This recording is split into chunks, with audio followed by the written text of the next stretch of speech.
ज्योतिबा फुले, माता सावित्रीबाई फुले, पेरियार, नायकर, बाबा साहब डॉक्टर अम्बेडकर, मान्यवर काशीराम जी को नमन करते हुए मंच पर विराजमान हमारे चचा तपेन जी, AK सिंह जी, बड़े भाई दिनेश जी, राजामणि साहब, लहरी साहब, भाई घनश्याम जी, डॉक्टर विश्वकर्मा जी, सभी पार्टियों के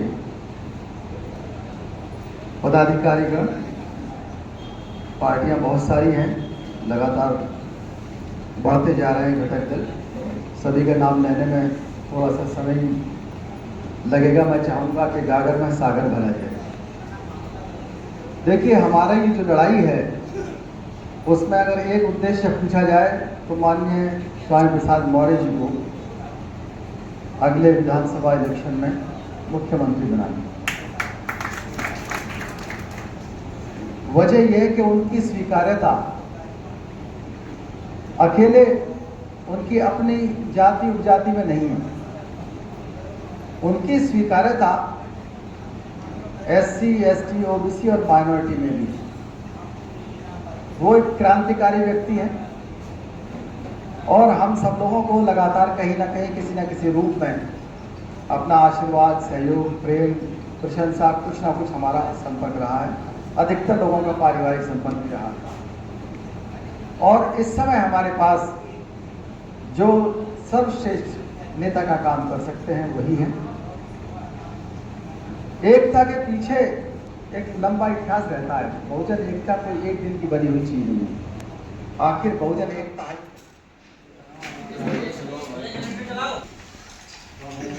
एक ही संस्था रही, वो है जाति की संस्था। जाति ने बौद्ध धर्म को तोड़ा, जैन धर्म को तोड़ा, बाहर से जो लोग आए उनको भी तोड़ा, सबको एडॉप्ट कर दिया। ईसाई हो चाहे मुसलमान हो, सब पर जाति का दाव होता और तोड़ दिया और अपना एक अधिकार।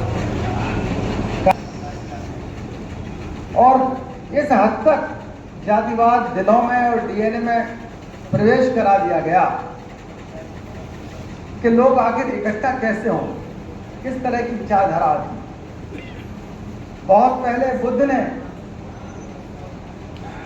सुनील स्वच्छकार को गले लगाया था। जब ये कहानी स्वच्छकार सुनता है तो वो समझता है कि बहुजन एकता कोई चीज है।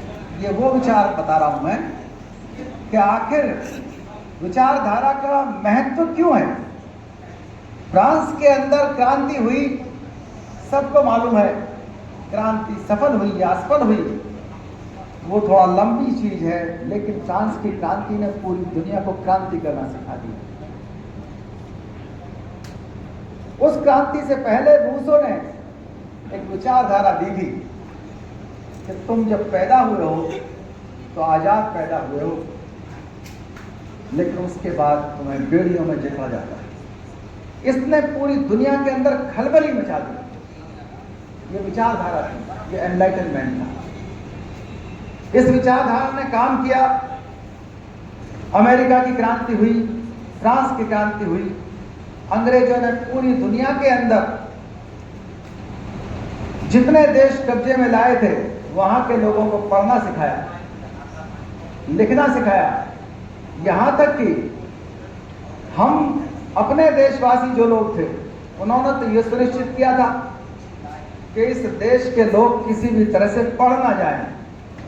जबकि जिस मैकाले को गाली देते हैं उस मैकाले ने कहा कि यहाँ के लोग, हम चाहते हैं कि वो लोग राजनीतिक संस्थाएं मांगे, सुप्रीम कोर्ट मांगे, सारी चीज मांगे। और कभी भी ऐसा दिन आ जाएगा तो वो दिन अंग्रेजों के लिए गर्व का दिन होगा।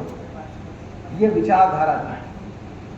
साउथ इंडिया के अंदर रीजनल गवर्नमेंट्स बनने लगी। पेरियार नहीं रहे, उसके बाद भी उनकी विचारधारा ने जो क्रांति की, उन्होंने अपने अधिकार पहले बनाने शुरू हुए। और अगर आज स्टालिन जैसे मुख्यमंत्री हैं तो निश्चित रूप से उसमें विचारधारा पेरियार की आती है। विचारधारा का महत्व नॉर्थ इंडिया का लेके चलिए या पूरे भारत का लेकर के चलिए, जब एक जाति के अंदर, अकेले चमारों के अंदर 112 जातियां हैं, इकट्ठा बैठ ही नहीं सकती, इकट्ठा नहीं बैठ सकती। लेकिन एक विचारधारा निकल के आई, वो विचारधारा थी हिस्सेदारी की, जय भीम की, डॉक्टर अंबेडकर के नाम की, कि एक व्यक्ति इतना महान था कि उसने जाकर के विदेशों में भी आपके लिए लड़ाई की। ये कहानी जब गांव-गांव में सुनाई, वो चाहे रिपब्लिकन पार्टी ऑफ इंडिया ने सुनाई थी, बीबी मौर्य ने सुनाई, शंकरी गौतम, पारसनाथ मौर्य, ऐसे लोग हुए। इन लोगों ने जब कहानियां सुनाई तो लोगों ने लीडरशिप सीखी, लोगों ने इलेक्शन लड़ना शुरू किए, नेतृत्व क्षमता आई, 14 अप्रैल मनानी शुरू की, 6 दिसंबर मनानी शुरू की, और फिर बुद्ध जयंती इतनी मनानी शुरू की। लोगों को यह पढ़ाया जाता था कि बुद्ध क्षत्रिय थे, अशोक क्षत्रिय थे। यही किताबों में लिखा गया, अंग्रेजी की किताब में शाक्य ट्राइब लिखा हुआ है, मूल निवासियों से, आदिवासियों से, शूद्रों से बुद्ध को, अशोक को, जो इस देश के नहीं, बुद्ध पूरी दुनिया के हीरो हैं, अशोक इस देश के हीरो हैं।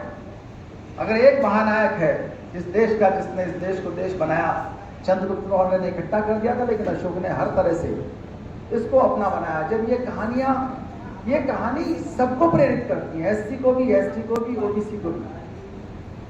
और जब हम एक ग्रुप के रूप में, बहुजन के रूप में इकट्ठा होते हैं, तो माइनॉरिटी हमारे साथ चुंबक की तरह आती है। जब हम अलग अलग होते हैं, 112 तरह के चमार हो जाएंगे, 3743 तरह के ओबीसी हो जाएंगे, तो हम एक आइकॉन के बारे में सोचेंगे, बस एक जाति व्यवस्था के बारे में सोचेंगे। होता क्या उसमें, ना तो ओबीसी इकट्ठा हो पाते हैं।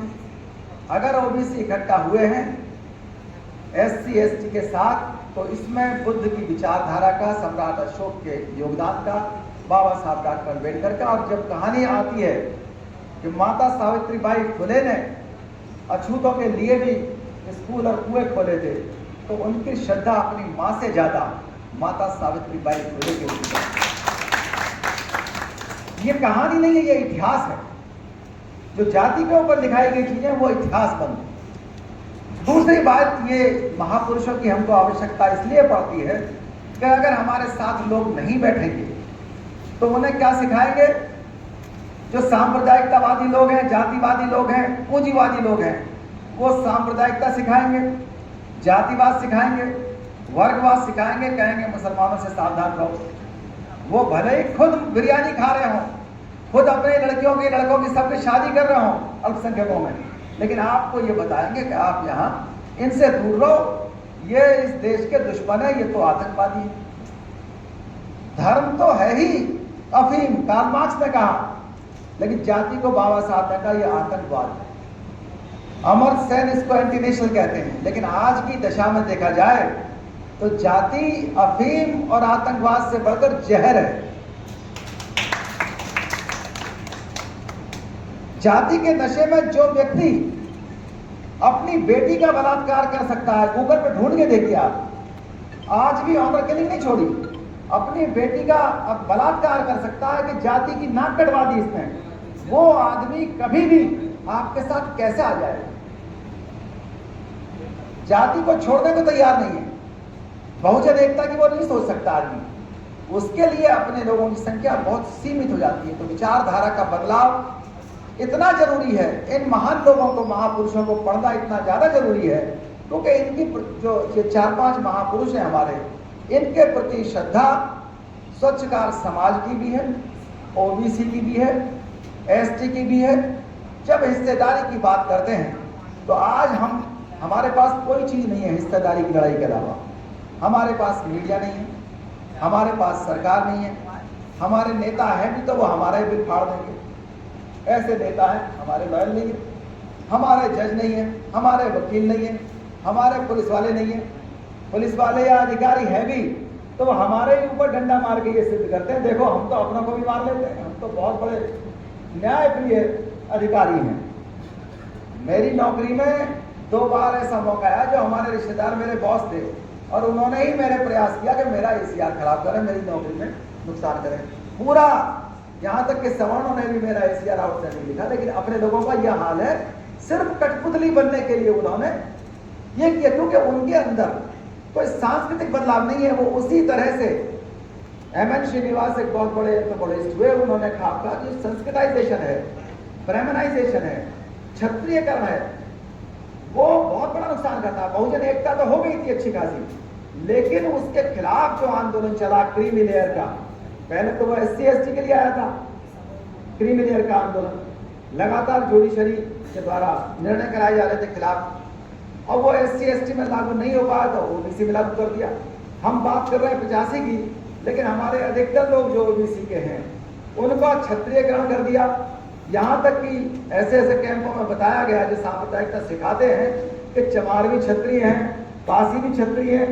जब सबको क्षत्रिय बता दिया तो बड़े लोग खुश हुए, तो भाई हम तो बहुत बढ़िया, अब तो हमारा अब जातिवाद खत्म हो गया इस देश में, अब कोई जरूरत नहीं है, ना डॉक्टर अम्बेडकर की जरूरत है ना बुद्ध की जरूरत है।